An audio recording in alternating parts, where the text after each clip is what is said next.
Aloha, and welcome to Sup FM, the podcast for stand-up paddleboarders everywhere. So with no further ado, let's get out on the water and on with the show.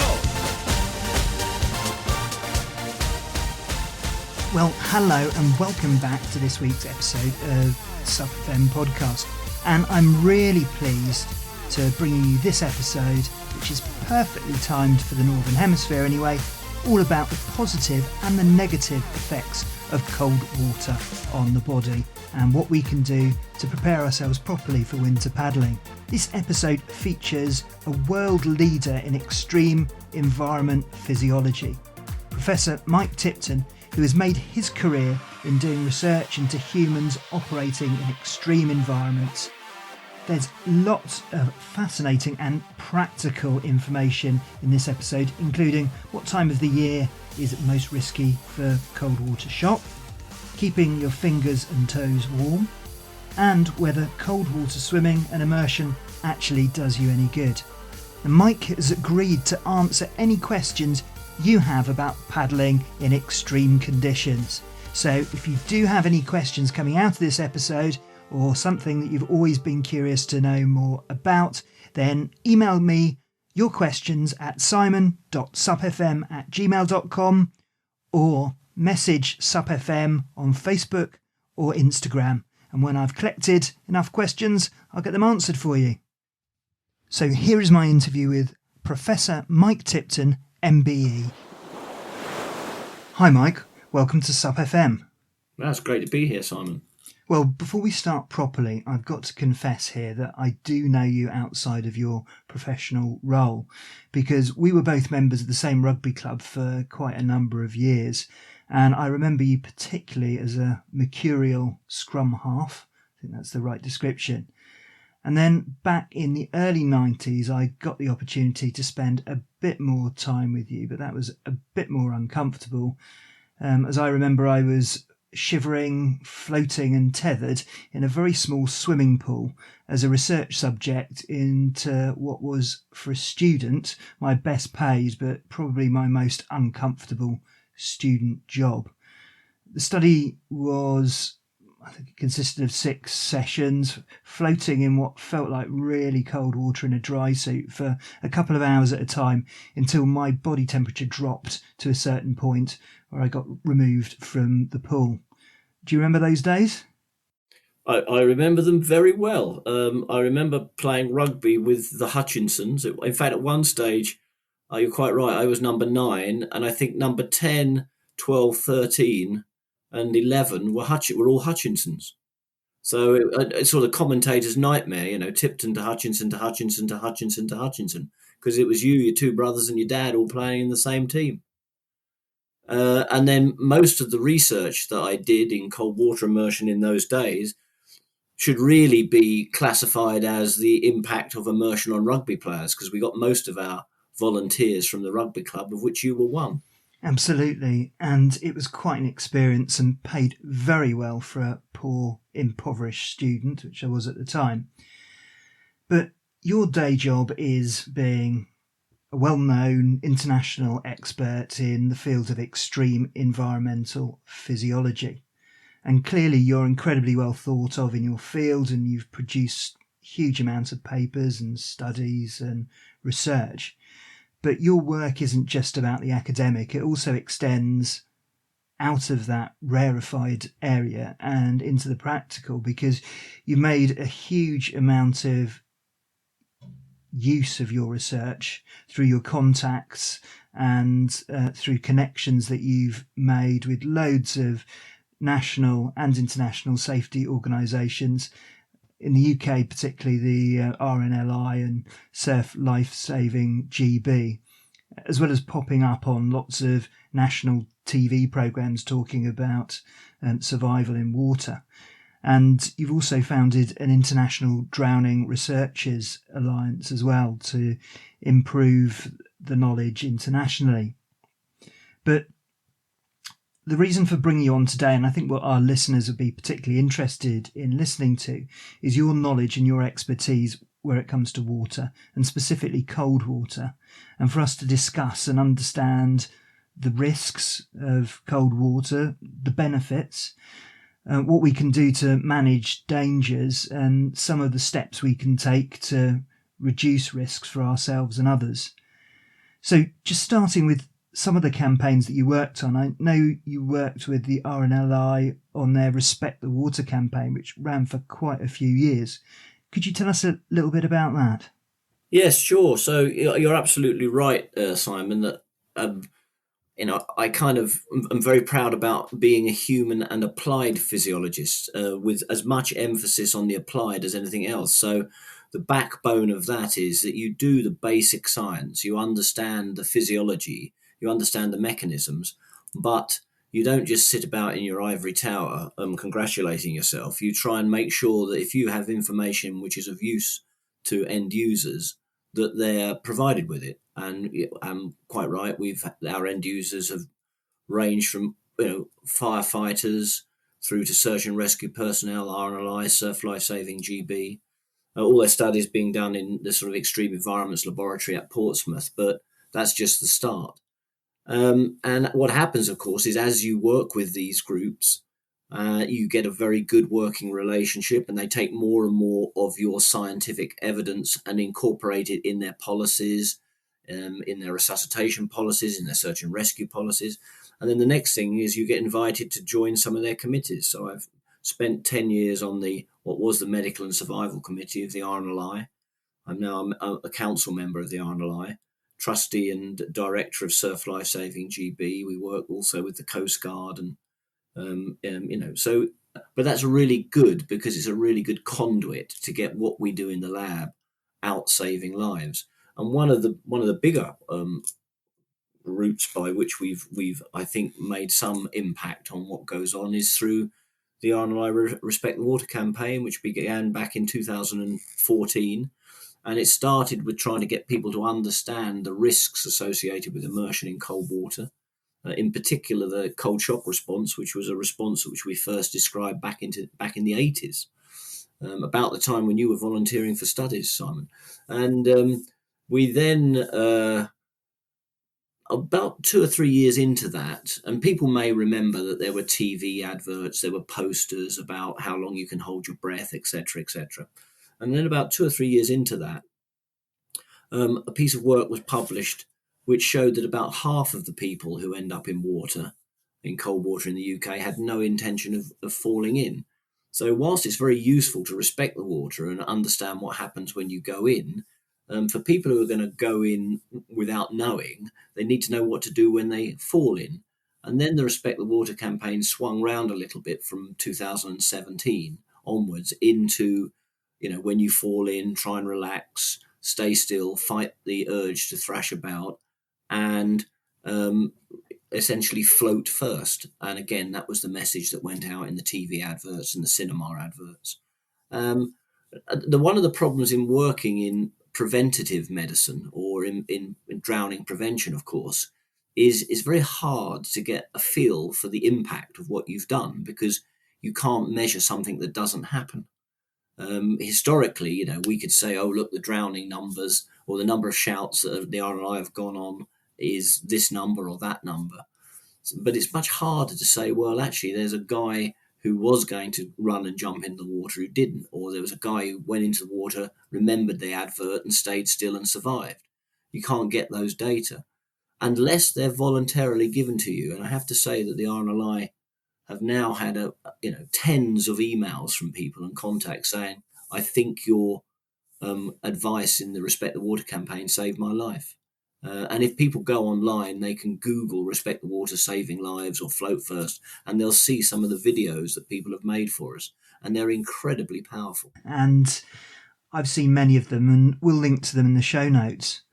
And in terms of stand-up paddleboarding, of course, you never really plan to fall in the water. I guess if you're surfing, you'd expect to. But you can get a combination of when you're working hard and you're digging in, and then suddenly you hit something or you lose your balance, and then you fall into the water. And I guess the cold water shock can particularly affect you if your body temperature is quite high and you're hitting water which is quite cool or cold. And if you don't wear the right clothing to take the edge off, or if you're not conditioned or used to cold water, it can lead to cold water shock. So can you take us through exactly what cold water shock is? So there's a set of responses which occur when you first go into cold water, and they're driven by a sudden fall in skin temperature. Now, the thermoreceptors in the skin, the cold receptors, are about 0.18 millimeters below the surface of the skin, and so they cool very quickly. The layer of subcutaneous fat you have, which everyone thinks is the thing that protects you against cold water, actually is below those receptors, so has no benefit to you in terms of cold shock. And the responses are, the responses that people may have experienced when they got under the shower that was cold, that they thought was hot, or went in the pool that wasn't heated as much as it should be. It's a gasp, it's a hyperventilation, uncontrollable breathing. There's a sudden increase in the work demand of the heart rate goes up, the peripheral vasculature shuts down, so blood pressure shoots up. So there's this range of initial responses which are part of our fight or flight response. The response that prepares us to run away or fight, but is totally inappropriate in water. And we decided back in the 80s to call it the cold shock response because it was easier than running through the list of initial responses I've just mentioned. It's not shock in the traditional medical sense, it's just shock because it's a shocking response. And it peaks in the first seconds of immersion. But the important thing for people to remember is that you sort of regain control of your breathing after about a minute to 90 seconds. The only thing you've got to be very careful about in that period is making sure you keep your airway clear of the water, because the lethal dose of water for drowning into the lung for an average adult is about a maximum of about 1.5 litres of salt water. Now, just to put that in perspective, if I take a big breath in now, that's about 3 to 5 litres. The gasp of the cold shock response is 2 to 3 litres. So just the first breath can be sufficient if you happen to have fallen off your board and submerged and taken that gasp, uncontrollable gasp, to put you over the limit for drowning. Absolutely. Certainly in terms of the guidance that we get from our certificating bodies across the UK, certainly from B Super, is that when you fall in, to try and fall in, if possible, backwards, and if possible, with your arms sort of spread out. So you do whatever the reverse is of a belly flop. And, part of the reason is to keep yourself right on top of the water as much as possible, because you don't know what's lying there underneath the water, but also to keep your mouth above the water at all times. Well, that's very good advice. And obviously you can use your board if it's still around for some support. Unfortunately, the sort of natural physiological urge when you go into cold water is to thrash about and swim fast. And, people panic a little bit, and it's fighting that instinct and actually realizing that you want to just humans float. Obviously, they particularly float if they've got a life jacket on, but even if they haven't, most humans are positively buoyant, and just relaxing and keeping the airway clear of the water and giving it about a minute to regain control of your breathing. It makes an enormous difference. About 60% of those that die going into cold water around the UK die in the first minute or two. So when we're talking about cold water, in terms of degrees, where's the point when water becomes officially cold? There's no fixed rule on that. At the one end, if you want to say what's thermoneutral water temperature, what's a temperature that you can sit in for a long period without warming up or cooling down, it's 35 degrees Celsius. And in that temperature, you can just control your body temperature by opening, shutting blood to the skin. Remember, we're a tropical animal, and we want to be naked in 28 degrees Celsius, which is the temperature in which we evolved. And we haven't moved away from those sort of equatorial origins. All we've done, unlike other animals that have got furry or fat that go into cold environments, we've used our intellect and we've built houses and worn clothes. And the only reason I can talk to you from Cornwall tonight is because I'm sitting in a house that's heated wearing clothes that recreate next to my skin my equatorial temperatures. So the equivalent of 28 degrees, 33 degrees skin temperature, 37 degree core temperature. Now, so going into cold water for a tropical air breathing animal is about the biggest thing you can do. So, but in terms of you're losing your ability to control your breathing, then cold water is probably best defined at below 15. So we know that cold shock response from studies we've done previously peaks somewhere between 10 and 15 degrees Celsius. But it's an enormously variable feast between individuals. You get the half man, half Weddell seal that can hold their breath for minutes in any temperature. And then you've got people who are hyperventilating away on immersion in 20 degrees. I was going to ask this question a bit later on, but it's kind of prompted now. Is there anything that we can do to prepare ourselves, to condition ourselves in advance? I know people talk about cold water swimming and cold water immersion as a preparation for accidentally going into the water. Would that help a paddleboarder? Would that help condition them for an accidental swim? Yeah, I mean, when you think about protection, there's two major routes. There's physiological and there's technological. And as I say, historically, we've always chosen the behavioural / technological route. And in this context, for a stand-up paddleboarder, the technological stuff would be protective clothing of some kind, of which most people know there's lots of that out there, and the major objective of clothing that's going to protect against cold shock is to slow the rate of fall of skin temperature and cover as much of the skin as possible, because the faster the skin cools and the bigger the surface area exposed, the bigger the cold shock response and the more uncontrollable and long-lasting the respiratory drive. Putting that to one side, the technical side, the physiological side is, yes, humans are very good at habituating to the cold shock response. So as few as 6 2 or 3 minute immersions in cold water can halve that cold shock response. More importantly, it means you get control back of your breathing sooner rather than later. So we've done studies where we've looked at, putting people into cold water for 2 or 3 minutes, and we'll find that we can, as I say, halve their cold shock response after about 6 3-minute immersions, and that up to 14 months later, that reduction is still 25% reduced.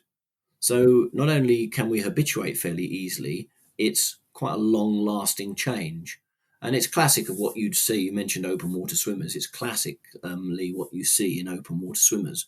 I mean, we've had channel swimmers. We've had Lewis Pugh when he was doing his swim along the south coast of the UK in the lab, and you can't actually see when you look at the traces when he goes into the water. He's so habituated to cold. Well, that's incredible, and also great to know, particularly for people like myself. I know there are other listeners who are experimenting with cold water exposure, so that's a bit of validation to what they're doing, and just a bit of evidence that the effects do last. So just to cover a bit more off about the cold shock. So I know that after those initial effects, there are things that can follow on afterwards. There are other stages, confusion and various other things that happen. If you happen to stay in there beyond that initial cold water stage, that initial cold water shock stage, and things were continuing to head in a downward direction, what would you expect to happen next, and what would you have to watch out for? Yeah, well, there's 4 stages of immersion associated with particular risk, and up to now we've talked about one of them, cold shock, and they really equate to changes in different tissues of the body. So the cold shock response is driven by a sudden fall in skin temperature, which you can only see in water because air is just not good enough at taking heat away from the skin to cool it fast enough to produce a cold shock response. The next tissues that cool are the superficial nerves and muscles. And in particular, the arms are very susceptible to cooling because they're thin, long cylinders, and the muscles that are in them and the nerves that are in them are pretty close to the surface. So within about 5 or 10 minutes of water at, say, 12 to 15 degrees Celsius, you'll start to get impairment in your manual dexterity, your strength, your ability to swim, your ability to keep your airway clear of the water. And that's what we call a short-term immersion problem. And that's one that you can't habituate to. I mean, that'll be apparent in anybody, irrespective of their experience of going into cold water. But it does mean that within a relatively short period, you're going to struggle to, if you the only way you're keeping your airway clear of the water is swimming or sculling, you're going to struggle to do that. And the literature is absolutely, the sort of fatal accident inquiry investigations are full of people who are clinging onto rafts, onto the side of life rafts, onto floats for about 10 to 20 minutes before they lost grip and floated away. So that's sort of neuromuscular cooling. Hypothermia, although it's a very common term and is bandied about quite a lot, and you hear people saying, oh, they died from hypothermia in 4 minutes. It's a physical impossibility for an adult human to die from hypothermia in 4 minutes. We just got too much heat. We're just too much thermal inertia. We're too big to cool quickly enough. So normally hypothermia won't intervene before 30 minutes, and that's in very cold temperatures. But once you get to starting to experience hypothermia, then you mentioned, some personality changes and changes in brain function. Well, that's absolutely right. The first major organ to be affected as now your deep body tissues. So we've moved from the skin through to the superficial nerves and muscles, now into your deep tissues. So this is your heart and your brain in particular. The first major organ to be affected is the brain. So you see personality changes, you see amnesia, people become confused, make bad decisions, do start things like undressing, because paradoxical undressing, where they think they're hot but they're not. And as your body temperature falls, your brain function slowly deteriorates to a point where between about 33 and 30, you become unconscious. Normal body temperature about 37. Now, that can take varying amounts of time, as I say, depending on the water temperature. The classic numbers we use is 1 hour at 5, 2 hours at 10, 6 hours at 15 degrees Celsius. But of course, if you become unconscious in the water and you're not wearing some kind of life jacket or way of supporting the airway, then you drown at that point. So up to now, I've talked about the cold shock response. One of the endpoints of that is drowning. The physical incapacitation, because of superficial cooling, endpoint drowning. And even as your deep body temperature falls, the first endpoint is drowning before you go on to die from the direct effects of hypothermia. And then, the final stage, which I'll just mention, is about 20% of those that die just before, during, or shortly after rescue from that immersion. It's particularly soul destroying for the search and rescue organisations to come to somebody they found in the water and find that their condition deteriorates just by them turning up. And we think that in part is to do with the relaxation that people have when they come to be rescued. And it's really important, if you're being rescued, to keep fighting for your survival. Don't relax, don't give up, because it seems to have a very negative effect on your physiology and your condition. And then if you've been cold for a very long while, you've got to be careful how you extract people from the water. But in terms of, the people who would be listening to this, the stand-up boarders, then those first two stages of immersion are particularly pertinent. Yeah, and learning lessons from that, it's vital to get out of the water as quickly as possible. So when you do fall in the water, you fall in the way that I mentioned, just making sure that you keep your mouth and your head above the surface if you can. You float, you get your breath back, and then you make sure that you stack the rest of the luck in your direction by making sure that in advance, obviously, you're wearing the right outfit, the right clothing. So whether it's a dry suit or a wetsuit or whatever works for you. And this is also where the PFD, the personal flotation device, comes in as well, because that allows you to float higher in the water, maybe stop you from going quite as deep in the water when you fall in initially. And of course, the most important bit of safety equipment is your leash, which attaches you to your board. That might be a quick release leash, but essentially it means that you've got a big floating raft right next to you, and then you can hop back onto your board and warm yourself up with a good hard paddle. So I think it's all about being aware of these potential stages and how things can go downhill really very quickly if you're not prepared. Yes, and I agree entirely. The life jacket, PFD, incredibly important. Probably the single most important piece of life-saving equipment somebody who's going to end up in water can have. Every year we do an analysis of the number of people who've died that year because they weren't wearing a life jacket when they should have been, and the numbers are staggeringly large and sad. And also, quite rightly, you've got an enormous flotation device there in your board. Make sure you keep it with you, and know that there's no situation where you're not better off out the water than in the water. A human cools 4 to 5 times faster in water than they do in air at the same temperature. Water is just a fantastic fluid for removing heat from the body. And air is actually not that good at all. Air is actually an insulator. And one of the things that bothers me slightly about stand-up paddleboarding is, of course, because you can spend quite a lot of time in air, you begin to think that that's the environment that you're operating in. But of course, when disaster strikes, it won't be air that you'll be operating in. It will be the cold water that you're standing on at the start of the event. And that's what you need to be prepared for. Exactly. And I think it's probably not so much the winter which provides the most risk and the most danger for stand-up paddleboarders, because if it's frosty outside, you're going to dress for those conditions. I think the time of the year that's most risky is the spring, when the water temperature is still very low and the sun is up and you're feeling hot, and the last thing you want to do at that point is to put on a wetsuit or a dry suit, because you're exercising hard and you'll overheat. So the danger is that you're wearing your normal kit, your board shorts or whatever, and then you fall in at that point, because the difference between the air temperature and your body temperature is high, and the water is absolutely at its coldest.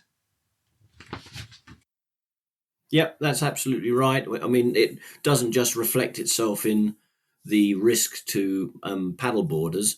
That's when we see the most drownings as well, because early summer, because of the differences between air and water and how much easier it is to heat up air than water, we'll get some sun in May, April, May. Air temperature will go screeching up, and water temperature is as cold as it's going to be. And then, because water temperature, of course, is not at its highest until about September, October. So yeah, the really dangerous time of year is that first sort of those first warm days of spring, where people think that they're dealing with a nice warm air environment, not realizing they've got a potentially lethal water temperature beneath them. So moving on then to rewarming. So there are obviously the extremes of hypothermia, in which you've got to be really careful in terms of rewarming the body. If you do get very, very cold, what's the ideal way of getting your temperature back up again? Now this, you've got to be very careful with this, because this is a I'm trying to avoid saying hot topic, but this is a topic that's being bandied around a lot in the open water swimming area at the moment, which again is another sport that's really taken off. And one of the problems that I constantly am battling against is people have a little bit of knowledge, but don't understand that actually quite a lot of science that's done is the answers are very specific to the situation in which they were applied. So most people you'll hear saying, "Oh, when you come out of cold water, you mustn't have a shower or you mustn't have a bath because you've got the danger of the after drop." Now, okay, that's nice in a way, and that it errs on the side of caution, but it does mean that quite a lot of people who could have a shower or bath are standing about freezing cold for an hour and a half whilst they're trying to warm up. So let's just go through it very quickly. The after drop and post immersion collapse and how you take people out of the water was all done by my friend and colleague of many years, Frank Golden, who Simon will remember. And that you do have a problem with rescuing people, and you do have a problem post immersion if somebody's been in the water a long while, where they've become hypothermic, semi-conscious. They've lost quite a lot of their circulating blood volume. Their responses to changes in pressure are not good. And in that situation, it's dangerous to lift people out of the water vertically, and it's dangerous to put them into a hot shower. However, if somebody's just been in the water 5 or 10 minutes and they've superficially cooled, so they're pretty uncomfortable because your perception of the environment is driven by your skin temperature, so they'll feel very uncomfortable. There's absolutely no problem with them having a hot bath or a hot shower. A bath is more effective than a shower, but as I say, more difficult to come by. If there's a shower there, fine. Perhaps sit down in it in case you do overstay your welcome and feel a bit faint. So, if you've got access to warm water, get into it. If you've only been in the water and cooled down for 5 or 10 minutes. If you've got somebody who's got, moderate hypothermia and has been in the water a long while, then the best way to rewarm them is spontaneously. You insulate them and you let them rewarm slowly over time, so their body can adjust to all the things that have changed during that long period of being cold. That's great advice. So one question which I've been asked to speak to you about is around extremities, fingers and toes. So I'm a keen surfer, I take my paddleboard out surfing quite a lot, and because the right conditions tend to be when the conditions are clear, Sod's Law dictates that when I go out, it's absolutely freezing. I mean, the definition of a cold session is when you've still got frost on your car when you've driven back from a session. So that cold. So as a result, despite wearing 5mm booties and socks and neoprene everywhere, it's absolutely freezing when I get down to the beach, and it stays like that for about 5-10 minutes until I've caught a few waves, and then it's absolutely fine and warm. Okay, so your peripheral blood flow, which sometimes is ignored by lots of people going to cold water, other than it makes them very uncomfortable. But there are conditions that you can get from having cold, wet extremities for a good deal of time, one of which is non-freezing cold injury, which is not a very pleasant condition to get. It makes you cold sensitive. It can be painful. And it can lead to some lifelong debilitation. But let's park that for the moment. Your peripheral blood, the temperature of your hands and feet is primarily determined by the blood that flows to them. Your hands are very good and your feet are very good at losing heat. High surface area to mass ratio, 5 cylinders, all designed to lose heat. Now you can put a glove or a neoprene glove on them, but once they're cold, once they're shut down, the only real way you're going to warm them up again is by getting blood into them. The neoprene glove will maintain the skin temperature a bit higher and slow the rate at which it cools. But what you really need to do is get blood into them. Now, of course, what happens is with people, they go and they're getting ready to do their boarding. They're around in a cool environment, and the body will sacrifice the extremities in order to defend deep body temperature, and that sacrifice occurs through a withdrawal of blood to the extremities. So you shut down. It's called vasoconstriction, and there's virtually no blood going to the hands and feet in that situation. When you now start exercising, you generate enough heat to raise your body temperature a bit, your deep body temperature, and the body now starts to use the hands and feet to try and offload heat. So in where the blood goes in the body, the deep body temperature is king. The body is desperately trying to maintain the temperature of the heart and brain because they're much more important than fingers and toes. And so you can use that information. You know that you're going to warm up if you exercise a bit and you raise your body temperature. We know you've got to raise your body temperature about 0.2 or 0.3 of a degree, not very much. If you want to avoid that initial dip, then warm up a bit before you go out. Just as we used to do warm-ups prior to rugby, just to raise the body temperature a bit and get some blood flowing into the hands and feet. Think about doing that before you go out to go paddleboarding, and then clamp that body heat in by putting on the gear you're going to use, and then you'll find you won't cool down as much, going to the start of your paddleboard. And as soon as you paddleboard, you'll re-establish that blood flow or maintain it much more easily. That's really useful. I will certainly do a decent warm-up in future before my surf sessions. So cold water these days is very much in the news and very much in people's attention. Cold water swimming's taken off like a bomb, which you already mentioned. And also people are immersing themselves in cold water in various bizarre ways. And it seems to have been inspired to a degree by a guy called Wim Hof, the crazy Dutchman who's done some unbelievable things. What's your view on all of that? I know that you've met Wim Hof, haven't you? Yes, I've had lunch with Wim Hof. As I say, my claim to fame. Well, let's put it like this: there's cold is a double-edged sword, and up until now we've spoken about one edge, which is all the different ways it can debilitate and kill you. And I always feel a bit of a miserable individual when I run through how all these different ways you can be killed. But on the other side of that sword, there is an enormous amount of anecdotal evidence that it seems to do something positive. The problem with it, Simon, is that the kill side of the sword is well researched, well published, well understood, and is definitely a problem. The potential pro side, or the cure side, is largely anecdotal evidence. Now, there's nothing wrong with anecdotal evidence. And the nice thing about working with humans is you get lots of it because you talk to humans, and it is a form of evidence. It's just the weakest form of evidence. But on the basis of what people have told us, we can formulate hypotheses as to why going into cold water is beneficial. So, for example, that cold shock response includes the release of a whole load of stress hormones.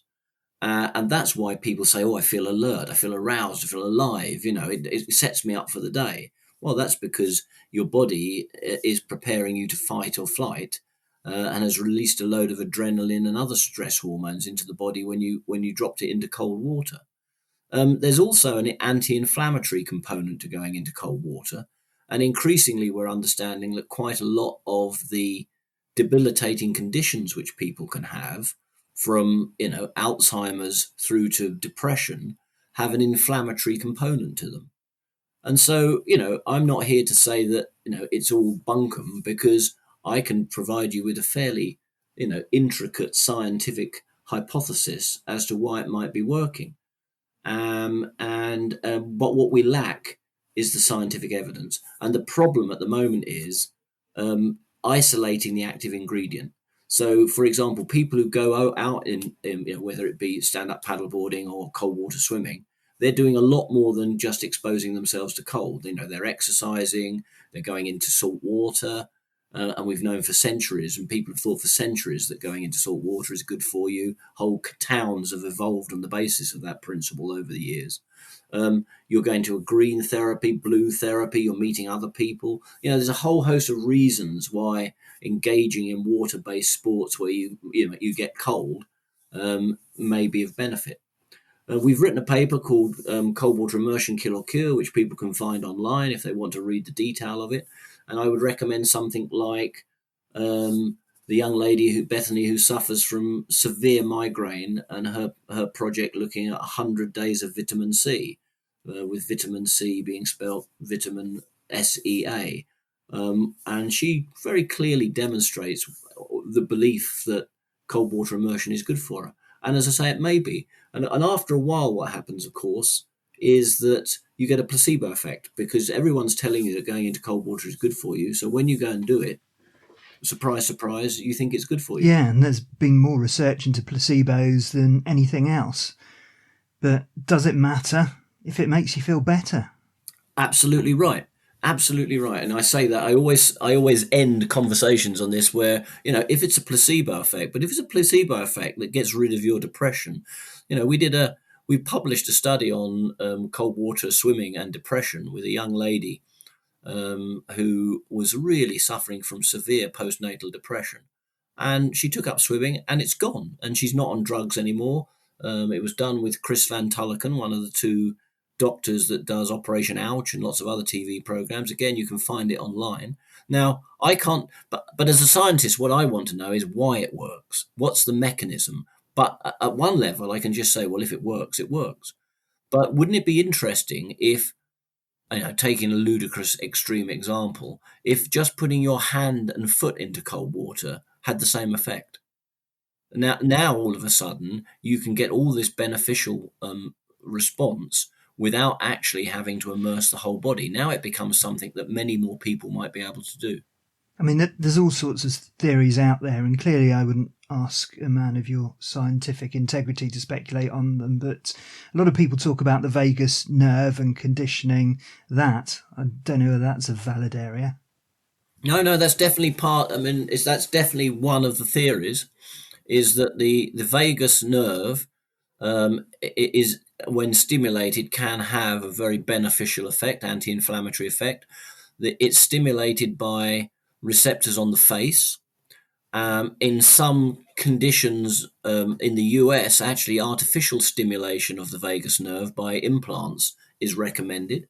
Now, if you happen to go swimming and you put your face in the water or your face gets splashed, then you'll be stimulating the vagus nerve. Now, the other side of that coin is we also know that if you happen to be breath holding for a long while with your face in the water, there's an 80% chance that you'll have a cardiac irregularity or arrhythmia within 10 seconds of breaking your breath hold. So yet again, there's this twin-edged sword that makes it very difficult. So am I recommended that people go and breath hold and put their face into cold water? No, I'm not. Certainly for an extended period. But if they're swimming and their face dips into the water and they don't hold their breath, for any length of time, then perhaps it's beneficial. We just don't know. So, Mike, you've done a lot of work with lifeguards and surf life-saving organisations.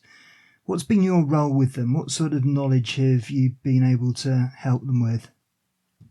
So the work that we've done over the years that then sort of influenced things like RNLI, search and rescue RNLI, their first aid approach to immersion victims, and the same with Surf Lifesaving GB. As I say, I've ended up having positions with both of those guys, the counsel for the RNLI and director trustee for Surf Lifesaving, and I'm very proud to do that. And it's a really nice link between, from the lab to lifesaving, I call it. So it all started with cold water immersion, but also in things like we've gone on then to look at fitness standards for beach lifeguards. So we did some work we've done, our sort of remit is to look at the physiological, pathophysiological and psychological responses of humans to extreme environments and the protection, preparation and selection for people to go into those environments. So, the protection is things like we've talked about in terms of clothing, physiological adaptation, protective clothing for firefighters, protective clothing for yachtsmen. The preparation might be adaptation, and the selection is, who should be going into these environments to work. And so we've done that, for example, for the Coast Guard, we've done it for the RAF, but we only deal with it in extreme environments. And with the lifeguards, we wrote the fitness standards for the RNLI, which are used around the globe now.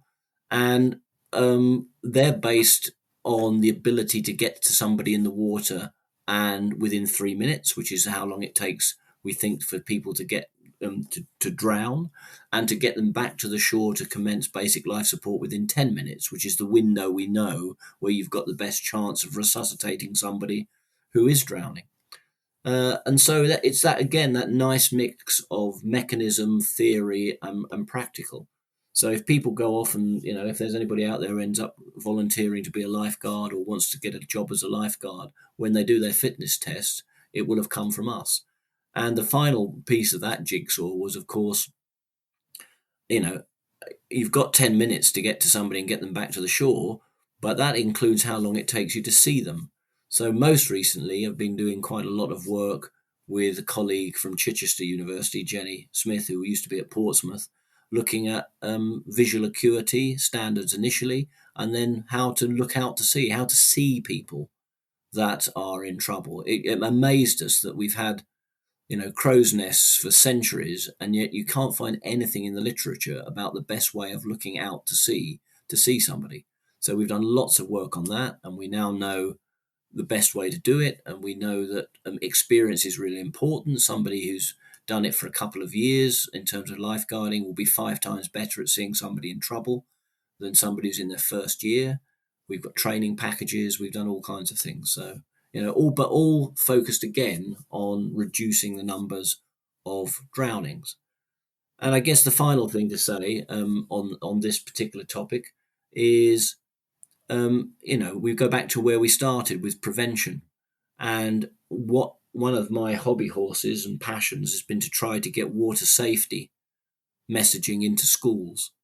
And I don't mean teaching kids about tides and the moon and the sun. I mean, just if I could get everybody to understand 3 things, I think we would have an enormous impact on drowning. Number 1 is that tides, the water comes in and goes out. And when it comes in, you can get trapped in a bad place. Understand that. And it may surprise your listeners to know that there are people who go to the beach who didn't realise that the water comes in and goes out because they've just not grown up in that environment. Number 2 is to identify a rip and what to do when you're in a rip. So, swim parallel to the shore, you will be out the rip. Rest until you get out the back of it, raise your hand. And the 3rd is what to do about cold shock, and we've already discussed that.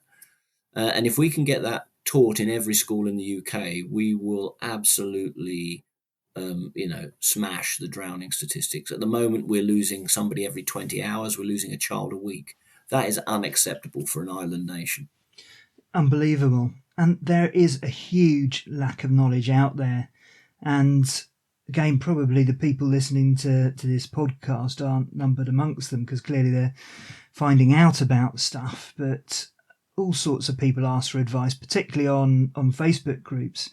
In the summer, there was someone asking for advice about paddling around Old Harry Rocks, which is a scenic part of the Dorset coast, and they were getting advice on parking and where to put in and all of that sort of stuff.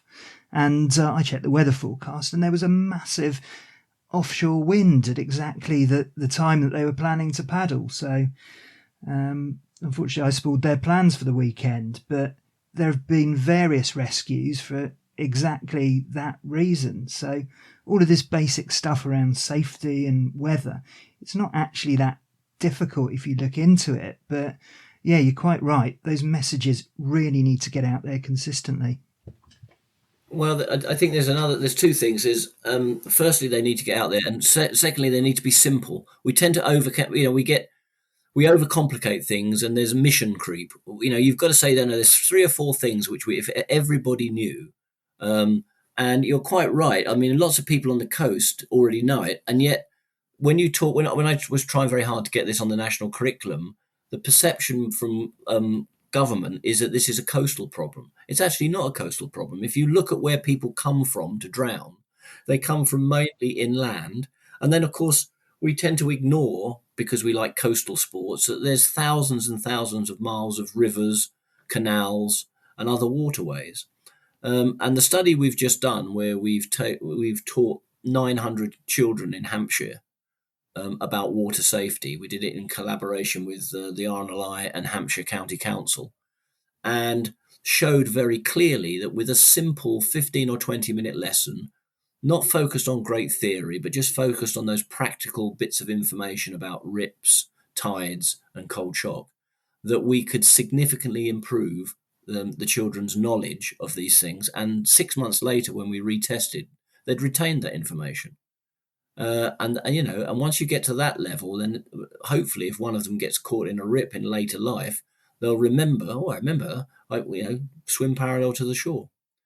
So we're hoping that gets taken up by more county councils and more children get taught that until it becomes essentially a part of the national curriculum, but by that route rather than by being written into it. So we're getting there. Well, absolutely. And again, coming back to you working to practically apply this knowledge, you helped to found an international organisation to manage drowning. And because we've got an international audience here, are there any country-specific issues, or are there just similar issues in terms of education and understanding the risks of the water?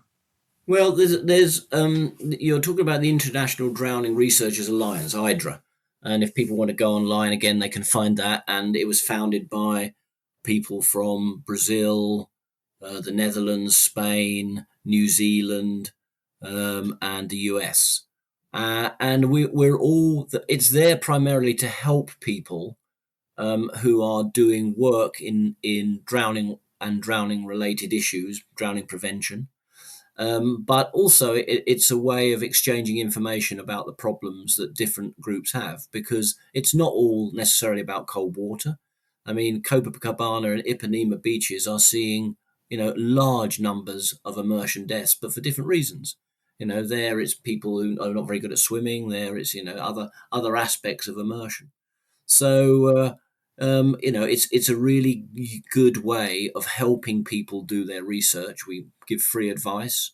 It's a free membership. We don't charge or make any money, but it is also a good way of sharing best practice. We get involved in the international standards on things like, most recent one was how do you go about treating a drowning victim in the age of COVID? Are you going to be doing mouth to mouth? Or are you not going to be doing mouth to mouth? So these, it's there to give, address these issues at a moment's notice. It's been a really good group and a force for good. And we'll put all of these links in the show notes. Mike, thanks for your time. It's been great to reconnect after all these years. It's been a fascinating chat, and I've learnt a huge amount, and I know our listeners will do too. Where can we find out more about you?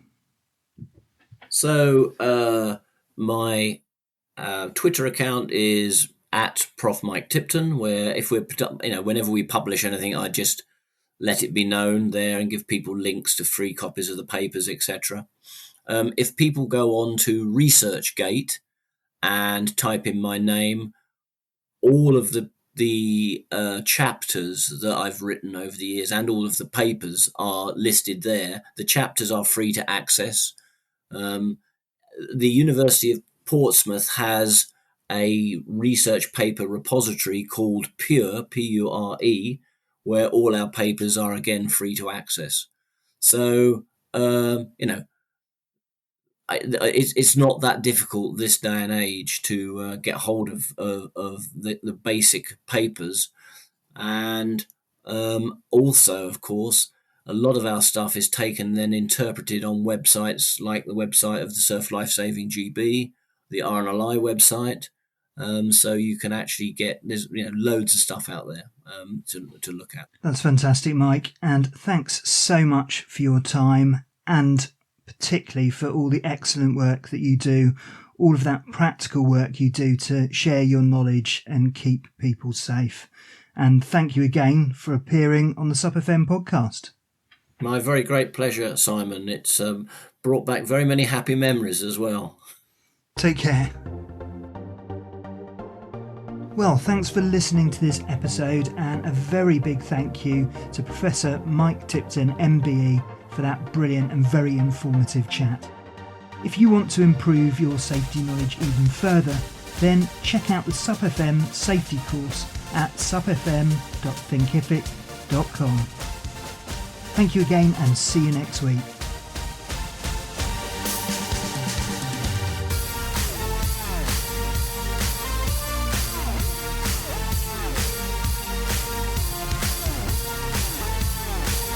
Thank you for listening to SUP FM, the #1 podcast for stand-up paddlers wherever you are. If you like what you've heard, please leave us a review on iTunes.